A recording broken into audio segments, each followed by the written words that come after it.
जय श्री गणेश दोस्तों, welcome to new diamond classes. जैसे कि आप लोगों को पता है कि 10 बजे आपकी काय की क्लास होती है, साइंस की क्लास होती है यहाँ पर। ठीक है, एक बार सभी लोग क्या कर देंगे, वीडियो को शेयर कर देंगे फटाफट और वीडियो को लाइक कर देंगे। ठीक है, वीडियो को एक बार शेयर और लाइक जरूर कर देंगे फटाफट। ठीक है, ये आपकी टॉपिक वाइज साइंस की क्लास होती है। आज आपका फिजिक्स का पार्ट 4 है।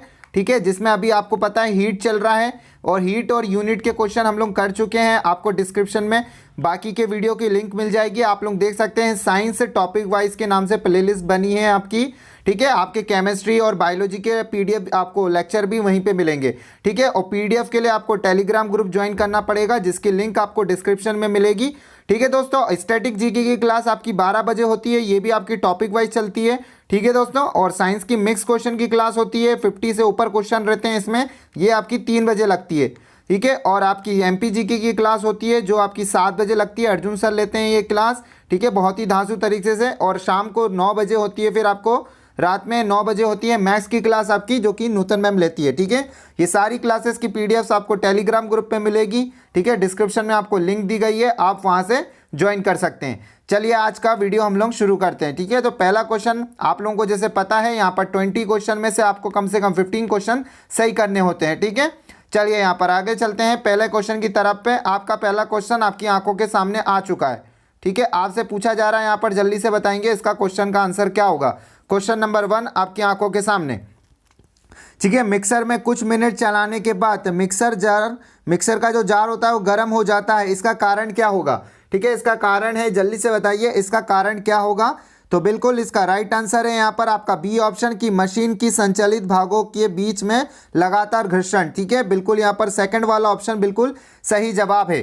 ठीक है, वीडियो को एक बार सभी लोग लाइक कर देंगे। ये देखिए आपके लिए यहाँ पर आंसर भी दिए गए हैं। ठीक है, और हिंदी और इंग्लिश को दोनों को मेंटेन करा गया है, तो थोड़ा सा अप्रिशिएट कीजिएगा, वीडियो को लाइक और शेयर जरूर करिएगा। चलिए दूसरे क्वेश्चन की तरफ आ गए हम लोग। टॉप 20 क्वेश्चन का सेकंड क्वेश्चन आ गया है। उम्मीद है आपसे 15 क्वेश्चन से ऊपर ही क्वेश्चन बनेंगे। ठीक है, how is the temperature is define. तापमान को इस प्रकार परिभाषित किया जा सकता है। तो किस तरह परिभाषित किया जाता है कि गर्म का डिग्री का माप, यहाँ पर बिल्कुल सही जवाब है आपका, यहाँ पर सेकंड वाला ऑप्शन बिल्कुल करेक्ट जवाब है। चलिए नेक्स्ट क्वेश्चन की तरफ बढ़ते हैं हम लोग।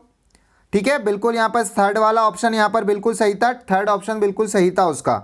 चलिए नया क्वेश्चन, क्वेश्चन नंबर 33 आपसे पूछा है, निम्नलिखित में से कौन सा उत्पाद अधिक गंभीर रूप से जलता है। ठीक है, अधिक गंभीर रूप से जलता है यहाँ पर आपको बताना है।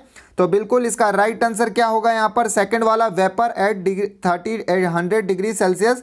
ठीक है, बिल्कुल सही जवाब है, 100 डिग्री सेल्सियस पर वाष्प बिल्कुल अधिक ज़्यादा जलता है, बी ऑप्शन बिल्कुल करेक्ट है। चलिए आगे बढ़ते हैं, बहुत ही बढ़िया क्वेश्चन है आपका। नया क्वेश्चन आ गया है आपकी स्क्रीन के सामने, क्वेश्चन नंबर 4 आपकी स्क्रीन के सामने आ चुका है। ठीक है, आपको बताना है यहाँ पे कि जूल पर केजी में जल का वाष्पीकरण की गुप्त ऊष्मा है। ठीक है, गुप्त ऊष्मा यानी कि आपको बताना है latent heat of evaporation of water joule पर केजी में कितनी होगी। तो बिल्कुल यहाँ पर ध्यान दीजिएगा, आपका 22.60 इंटू 10⁵ यहाँ पर आपका सेकंड वाला ऑप्शन बिल्कुल करेक्ट है। ठीक है, यहाँ पे जूल पर केजी में आपको क्या पूछा गया था, जल के वाष्पीकरण की गुप्त ऊष्मा होगी। चलिए नेक्स्ट क्वेश्चन की तरफ चलते हैं हम लोग। अगला क्वेश्चन आ गया है आपकी स्क्रीन के सामने, क्वेश्चन नंबर 5 कुछ इस तरीके से है। आपसे पूछा गया एक विद्युत केतली का हत्था निम्न से निर्मित होता है। ठीक है, एक विद्युत केतली का हत्था किससे निर्मित होता है आपको बताना है यहाँ पर, बिल्कुल एक विद्युत रोधक से। ठीक है, बिल्कुल यहाँ पर डी वाला ऑप्शन बिल्कुल करेक्ट है। उम्मीद है आपसे क्वेश्चन बन रहे होंगे सभी लोग, और जो भी आपसे होमवर्क क्वेश्चन पूछा जाता है उसको कमेंट जरूर किया करें आप लोग।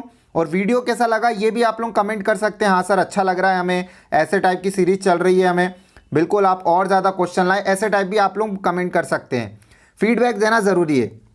चलिए नया क्वेश्चन आ गया है, ऊष्मा के बारे में निम्न में से कौन सा एक कथन गलत है। गलत कथन सेलेक्ट करना है आपको, ध्यान दीजिएगा, गलत बताना है कि कौन सा गलत है। ठीक है, तो इसका राइट आंसर होगा आपका डी ऑप्शन बिल्कुल की heat flow from high pressure to low pressure. यहाँ पर बिल्कुल ये वाला ऑप्शन गलत है आपका, ये गलत कथन है, ध्यान दीजिएगा, डी ऑप्शन बिल्कुल करेक्ट है यहाँ पर गलत कथन के हिसाब से। चलिए आगे चलते हैं नए क्वेश्चन के ऊपर हम लोग। नया क्वेश्चन आपकी स्क्रीन के सामने आ गया है कि all hot bodies heat dash. ठीक है, सभी का गर्म निकाय ऊष्मा डैश करते हैं। तो क्या करते हैं, सभी गर्म निकाय ऊष्मा क्या करते हैं, यहाँ पे रेडिएटेड करते हैं। बिल्कुल यहाँ पर आपका क्या फर्स्ट वाला ऑप्शन बिल्कुल करेक्ट है, यहाँ पर ए वाला ऑप्शन बिल्कुल सही जवाब है। चलिए नेक्स्ट क्वेश्चन की तरफ चलते हैं हम लोग। अगला क्वेश्चन आपकी स्क्रीन के सामने आ चुका है। 8th क्वेश्चन आपसे पूछा गया है यहाँ पर, ठीक है, आपसे पूछा गया, देखिए थोड़ा सा यहाँ पर दिक्कत होगी कि आपका हिंदी में ट्रांसफर नहीं हुआ है, तो आप लोग समझ सकते हैं। The state of heat transfer that does not require medium, ठीक है, आपको हीट ट्रांसफर करना है और किस में हीट ट्रांसफर होती है बिना किसी मीडियम के, ठीक है। इसमें से कौन सा ऐसा पार्ट है, कौन सी ऐसी चीज़ है जब आपको बिना हीट ट्रांसफर करते हैं बिना किसी मीडियम के। तो इसका राइट आंसर हो गया यहाँ पर रेडिएशन, यहाँ पर बिल्कुल सही जवाब है रेडिएशन, यहाँ पर बिल्कुल सही है। सन से जो ऊर्जा आती है हमें बिना किसी माध्यम के, तो वो रेडिएशन के थ्रू आती है। यहाँ पर डी वाला ऑप्शन बिल्कुल करेक्ट है। चलिए हिंदी में कन्वर्ट नहीं हो पाया है क्वेश्चन, पर मैंने आपको समझा दिया है। चलिए नया क्वेश्चन आ गया है आपकी स्क्रीन के सामने। चलिए अगला क्वेश्चन आ चुका है, जल्दी से बताएंगे। ये आपको बताना है यहाँ पर कि when a place our hand on the flame of a candle our hands get heated, ठीक है। आपसे ये पूछा गया है यहाँ पर कि फ्लेम के ऊपर, यानी कि आपने पूछा कैंडल है, कैंडल जल रही है, उसके ऊपर आप अपना हाथ लेकर आएंगे तो आपको हैंड में क्या होगा, हीट फील होगी। तो वो किसका एग्जाम्पल है ये आपको बताना है, ठीक है। बिल्कुल आप इसके ऊपर, आप मोमबत्ती के ऊपर अपना हाथ रखेंगे तो आप इसका क्या, इसका एग्जाम्पल होगा, बिल्कुल यहाँ पर इसका क्या जवाब होगा, कन्वेक्शन और रेडिएशन। यहाँ पर बिल्कुल सही जवाब है आपका फर्स्ट वाला ऑप्शन बिल्कुल करेक्ट है, ठीक है। बिल्कुल यहाँ पर आपका ए वाला ऑप्शन बिल्कुल सही जवाब है। ध्यान दीजिएगा, क्वेश्चन मैंने समझा दिया आपको, हिंदी में नहीं था तो, ठीक है। मोमबत्ती के ऊपर आप हाथ रखेंगे तब आपका हाथ में जो हीट लगेगी वो किसका एग्जाम्पल है, कन्वेक्शन एंड रेडिएशन का एग्जाम्पल है। चलिए आगे बढ़ते हैं यहाँ पर हम लोग अगले क्वेश्चन की तरफ। चलिए नया क्वेश्चन आ गया है, ठीक है। दोनों, उम्मीद है ये क्वेश्चन दोनों हिंदी और इंग्लिश दोनों में था। चलिए आ चुका है यहाँ पर 10th नंबर का क्वेश्चन आपकी स्क्रीन के सामने कि सोलर कुकर में आंतरिक सतह को डैश से रंगा जाता है, ठीक है, डैश से रंगा जाता है। आपको बताना है इनर सरफेस के अंदर डैश जाता है, जल्दी से बताइए। तो किससे, यहाँ पर ब्लैक होगा, बिल्कुल सही जवाब, ब्लैक काले रंग से रंगा जाता है, यहाँ पर बिल्कुल सही जवाब है, ए ऑप्शन बिल्कुल करेक्ट है। चलिए नेक्स्ट क्वेश्चन की तरफ बढ़ते हैं हम लोग। अगले क्वेश्चन की तरफ आ चुके हैं हम लोग। चलिए आपसे पूछा गया, जल्दी से बताएंगे यहाँ पर क्या होगा इसका राइट आंसर, ठीक है। यहाँ पर आपसे पूछा गया यहाँ पर कि भोजन प्रेशर कुकर में जल्दी से पक जाता है, क्यों, ऐसा क्यों होता है, आपको बताना है कि भोजन प्रेशर कुकर में, या जो आपका कुकर होता है उसमें जल्दी पक जाता है, ऐसा क्यों होता है। तो इसका राइट आंसर है यहाँ पर कि उच्च दाब पर कथानक बिंदु बढ़ जाता है, यहाँ पे boiling point of increase in high pressure, बिल्कुल यहाँ पे फोर्थ वाला ऑप्शन बिल्कुल करेक्ट है, आपका डी वाला ऑप्शन बिल्कुल सही जवाब है। चलिए अगले क्वेश्चन की तरफ चलते हैं। 12वें क्वेश्चन में उम्मीद है आप लोगों से अभी तक के तो सारे प्रश्न बन गए होंगे क्योंकि सारे ही इजी थे। सूर्य की किरणों की ऊष्मा प्रभाव में क्या कारण है, ठीक है, सूर्य की, what is the reason from the thermal effect of sun rays, ठीक है, सन की रेज में यहाँ पर इंफ्रारेड इसका राइट आंसर होगा, ठीक है। अवरक्त किरणें यहाँ पर बिल्कुल सही जवाब है, ए ऑप्शन बिल्कुल सही जवाब है, इंफ्रारेड बिल्कुल सही जवाब है। चलिए वीडियो को लाइक करते चलेंगे और अपने भाई बंधुओं को शेयर करेंगे ज़रूर कि टॉपिक वाइज साइंस की क्लास यहाँ चल रही है, फिजिक्स के अलग, केमिस्ट्री के अलग और बायोलॉजी के अलग क्वेश्चन। चलिए क्वेश्चन नंबर 13 और हिंदी और इंग्लिश में दोनों मेंटेन किया गया है कि जब एक वस्तु में ऊष्मा उत्पन्न होती है तब अधिनियम उत्थान किस में होगा, ठीक है। When heat is produce in object, ठीक है, in an object in act will be the uplifted, ठीक है, अपलिफ्टेड किस में होगा, यहाँ पर जल्दी से बताइए क्या परिवर्तन होगा, क्या चीज़ें होगा यहाँ पर। तो लेंथ, सरफेस एरिया, वॉल्यूम या डेंसिटी, ठीक है। तो डेंसिटी में तो कुछ नहीं होगा, वॉल्यूम यहाँ पर बिल्कुल सही जवाब है, आपका सी वाला ऑप्शन बिल्कुल सही जवाब है, यहाँ पर सी ऑप्शन बिल्कुल करेक्ट है। चलिए नेक्स्ट क्वेश्चन की तरफ चलते हैं हम लोग। अगले क्वेश्चन की तरफ हम लोग आ गए हैं। ये इंपॉर्टेंट क्वेश्चन है, ये जेल पेरी का क्वेश्चन है, ध्यान देंगे, और इंपॉर्टेंट क्वेश्चन है, ठीक है, इंपॉर्टेंट है, थोड़ा सा टफ भी है क्योंकि जेल पेरी में टफ क्वेश्चन ही आते हैं। आपसे पूछा गया फ़ारेनहाइट पैमाना दो फिक्स्ड बिंदुओं के कितने भागों का विभाजित करता है। How many part does the Fahrenheit scale divided into two fix point, ठीक है। तो कितने टू फिक्स पॉइंट पे डिवाइडेड करता है, कितना इसका आंसर होगा, इसका राइट आंसर होगा, देखिए यहाँ पे थोड़ा सा ABCD में दिक्कत हो गई, बस ये 180 यहाँ पर बिल्कुल सही जवाब है। 180 भाग में यहाँ पर ध्यान देंगे, यहाँ पर 180 पार्ट में डिवाइड कर देता है, भाग कर देता है, ठीक है, बिल्कुल यहाँ पर सही जवाब है आपका 180 पार्ट्स।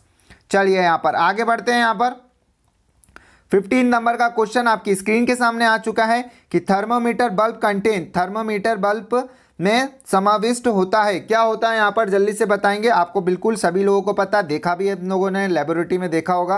पारा यानी कि मरकरी बिल्कुल सही जवाब है। यहाँ पर बिल्कुल थर्ड वाला ऑप्शन बिल्कुल करेक्ट है। चलिए नेक्स्ट क्वेश्चन की तरफ चलते हैं। उम्मीद है कमेंट करके सभी लोग बताएंगे कि कितने आज के क्वेश्चन में 20 क्वेश्चन में आपके कितने सही हुए हैं। ठीक है, आपके कितने क्वेश्चन सही हुए हैं ये आप कमेंट करके ज़रूर बताएंगे। 16 नंबर के क्वेश्चन पे हम लोग आ गए हैं कि डॉक्टरी थर्मामीटर पर चयनित किया गया संभाव्य पाठ्यांक कौन सा है। ठीक है, what is the possible reading selected on the medical thermometer. तो यहाँ पर आपका बिल्कुल सही जवाब है, यहाँ पर थर्ड ऑप्शन बिल्कुल सही जवाब होगा, 40 डिग्री सेल्सियस बिल्कुल करेक्ट है, यहाँ पर सी ऑप्शन बिल्कुल सही है। चलिए क्वेश्चन नंबर 17 की तरफ हम लोग आते हुए, चलिए नया क्वेश्चन आपकी स्क्रीन पे है। क्वेश्चन नंबर 17 आ गया है कि गर्मियों के दौरान, ठीक है, कैंपिंग के स्थान पर काले कपड़े, कैंपिंग के स्थान पर, ठीक है, कैंपिंग के स्थान पर काले कपड़े से बने टेंट का प्रयोग नहीं किया जाता क्योंकि, ठीक है, कैंपिंग करते वक्त हम काले टेंट का प्रयोग नहीं करते, तो क्यों नहीं करते हैं आपको ये बताना है। बिल्कुल यहाँ पर आपको मालूम है हीट एब्जॉर्ब करता है ब्लैक रंग, ठीक है, तो बिल्कुल यहाँ पर आपका सेकंड वाला ऑप्शन बिल्कुल ये ऊष्मा को अवशोषित करता है, बिल्कुल सही जवाब है, यहाँ पर बी वाला ऑप्शन बिल्कुल करेक्ट जवाब है। चलिए आगे बढ़ते हैं अगले क्वेश्चन की तरफ। क्वेश्चन नंबर 18 आज का सबसे इंपॉर्टेंट क्वेश्चन ये है आपका, ठीक है, देखते हैं कितने लोग इसका सही बताते हैं। इसका कमेंट सेक्शन में ज़रूर इसका आंसर बताइएगा। ठीक है, चलिए यहाँ पर नया क्वेश्चन आपके स्क्रीन के सामने, कौन सा आपको पूछा गया है, कौन सा अधिक गर्म है, एक वस्तु जिसका पैमाना 68 डिग्री सेल्सियस है या फिर एक वस्तु जिसका पैमाना 68 फ़ारेनहाइट है। तो इसका राइट आंसर क्या होगा, यहाँ पर आप लोग ध्यान देंगे। आपका राइट आंसर यहाँ पे मैं बता देता हूँ, बी ऑप्शन बिल्कुल करेक्ट है कि आपको क्या 68 डिग्री सेल्सियस आपका ज़्यादा होगा, hotter then the object of, वो वस्तु जिसका तापमान 68 डिग्री है वह 68 फ़ारेनहाइट वस्तु से अधिक गर्म होगा। बिल्कुल यहाँ पर सही जवाब है आपका, यहाँ पर बी वाला ऑप्शन बिल्कुल करेक्ट है। और आप लोगों को मैंने कन्वर्ट करना बताया था फ़ारेनहाइट से सेल्सियस में, मेरे को बहुत सही लगा जिन लोगों ने भी कमेंट किया था। ठीक है, चलिए आगे चलते हैं अगले क्वेश्चन की तरफ। क्वेश्चन नंबर 19 आपकी स्क्रीन के सामने है। जब एक वस्तु को गर्म किया जाता है तो वह अणु जो वस्तु को बनाते हैं तो क्या होगा, यहाँ पर क्या होगा, लूज कर देता है, हैवी हो जाता है, लाइटर हो जाता है या वॉकिंग फास्ट हो जाता है, यहाँ पर बताएंगे जल्दी से। तो बिल्कुल इसका राइट आंसर क्या होगा, वॉकिंग फास्ट हो जाता है, बिल्कुल यहाँ पर वॉकिंग फास्ट हो जाता है, उसमें गतिज ऊर्जा बढ़ जाती है हीट करने पर। ठीक है, बिल्कुल यहाँ पर आपकी क्या, स्टार्ट वॉकिंग फास्ट, यहाँ पर बिल्कुल सही जवाब है आपका, डी ऑप्शन बिल्कुल सही जवाब है। चलिए नेक्स्ट क्वेश्चन की तरफ चलते हैं हम लोग। आज का क्वेश्चन नंबर लास्ट है, यहाँ पर 20 नंबर क्वेश्चन पे आ गए हैं। किस पदार्थ की सबसे ज़्यादा विशिष्ट ऊष्मा होती है, which substance has the most specific heat. तो इसका राइट आंसर आपको बताना है, विच सब्सटेंस यहाँ पर स्पेसिफिक हीट, यहाँ पर बिल्कुल यहाँ पर आपका राइट आंसर होगा वाटर। ठीक है, पानी यहाँ पर बिल्कुल सही जवाब है आपका, बी ऑप्शन बिल्कुल करेक्ट जवाब है। आज सभी लोग मेरे को कमेंट करके बताएंगे 20 में से आपके कितने क्वेश्चन सही गए। जिसके सबसे ज़्यादा सही जाएंगे नेक्स्ट वीडियो में उसका बाकायदा नाम लिया जाएगा। ठीक है, तो ईमानदारी से अपना कमेंट करिएगा कि कितने लोगों के सही गए। ठीक है, चलिए आगे चलते हैं। ये देखिए आपका टाइम टेबल है, अगर किसी को नहीं पता है, बाकी के वीडियो आप लोग टॉपिक वाइज के जिनने नहीं देखे हैं जाके देखेगा, प्लेलिस्ट आपको डिस्क्रिप्शन में मिल जाएगी। 10 बजे डेली ये क्लास होती है और फिर आपकी साइंस की मिक्स क्लास होती है 3 बजे। आप ये दोनों क्लासेस अटेंड करेंगे, आपका साइंस का कहीं नहीं जाएगा एमपी पुलिस के अंदर। ध्यान दीजिएगा, 15 क्वेश्चन आपके बिल्कुल बनेंगे आपसे। ठीक है दोस्तों, तो मिलते हैं अगले वीडियो में हम लोग। बाकी के टाइमलाइन कुछ इस प्रकार है। धन्यवाद आप सभी लोगों का यहाँ तक बने रहने के लिए। वीडियो को आप लोग सभी लोग क्या करेंगे, शेयर करेंगे और एंड मौके पे लाइक और शेयर करके तो बिल्कुल जाइएगा, कम से कम 5 लोगों को तो ज़रूर शेयर करिएगा। धन्यवाद आप सभी लोगों का यहाँ तक बने रहने के लिए। मस्त रहिए और स्वस्थ रहिए। Thank you.